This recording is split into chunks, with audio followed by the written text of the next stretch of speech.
Ética? Chegou a hora de aprimorar ainda mais seu conhecimento sobre ética. Para isso, veremos alguns conceitos importantes que a constituem. Primeiramente, veremos como o conceito de ética, ao longo do tempo, perpassa por filósofos gregos e pensadores que refletem o nosso próprio século, o século XXI. Quando abordamos o tema ética e as relações sociais, nos focamos na inclusão social daqueles que possuem alguma deficiência física ou mental, procurando entender os direitos e as leis conquistadas por este segmento bastante significativo de nossa sociedade. Conceito de ética. Definição. De origem grega, a palavra ethos significa costumes, hábitos. Conceito.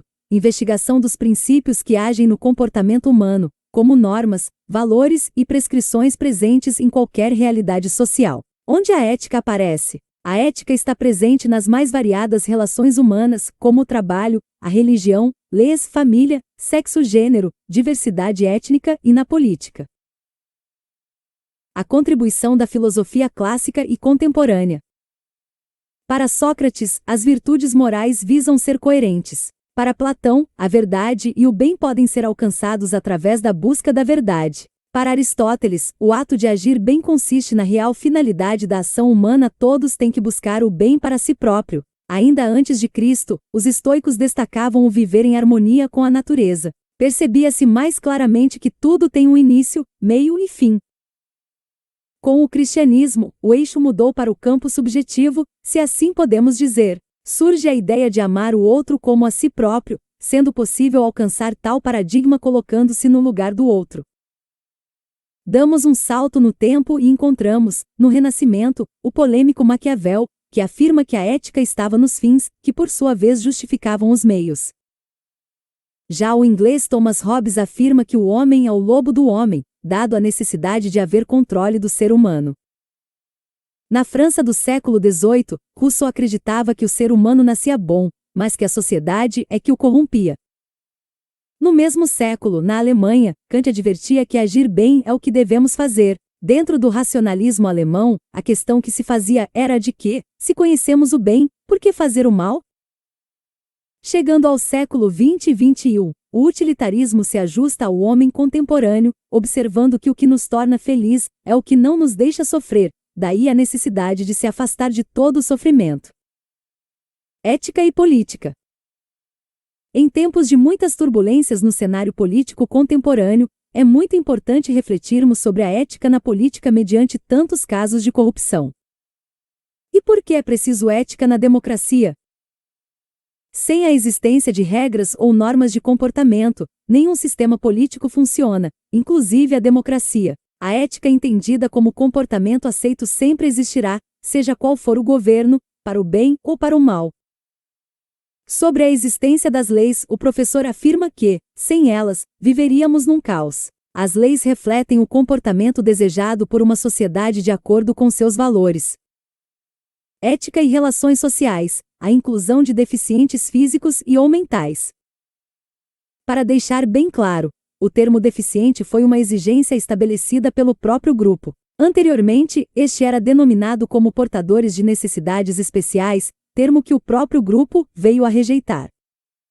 Quem são os deficientes? São aqueles que têm suas capacidades limitadas por conta de seus impedimentos físicos, mentais ou sensoriais, de longo prazo, e que podem dificultar a convivência. O Brasil possui 45,6 milhões de pessoas com alguma deficiência visual, auditiva, motora, mental ou intelectual.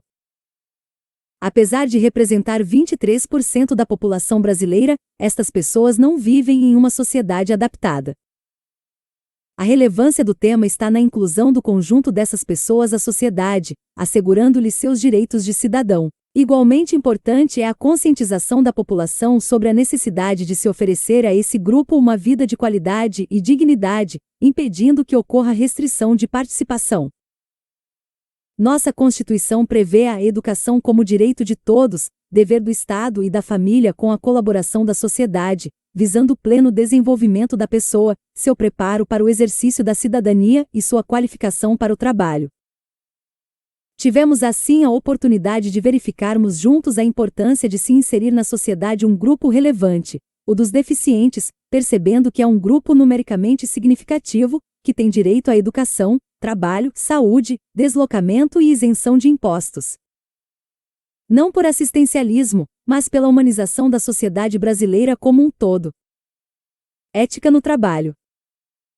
A ética no trabalho está vinculada aos seus direitos e deveres neste campo. É fundamental ter conhecimento sobre seus direitos e observar o tratamento respeitoso, que reserve a igualdade entre os indivíduos independentemente de seu sexo, gênero, ideologia, idade, religião ou raça. É relevante trabalhar eticamente de acordo com as escolhas profissionais, respeitando os princípios norteadores das ações em respeito à vida. Temos que estar atentos às questões presentes no universo de nosso trabalho. A corrupção e o corruptor desvirtuam a materialização e orientação da construção social. Os exemplos disso são numerosos, como explorar o trabalho de um colega, mentir para o colega a fim de ter os elogios dos resultados alcançados pela equipe, etc. Conclusão.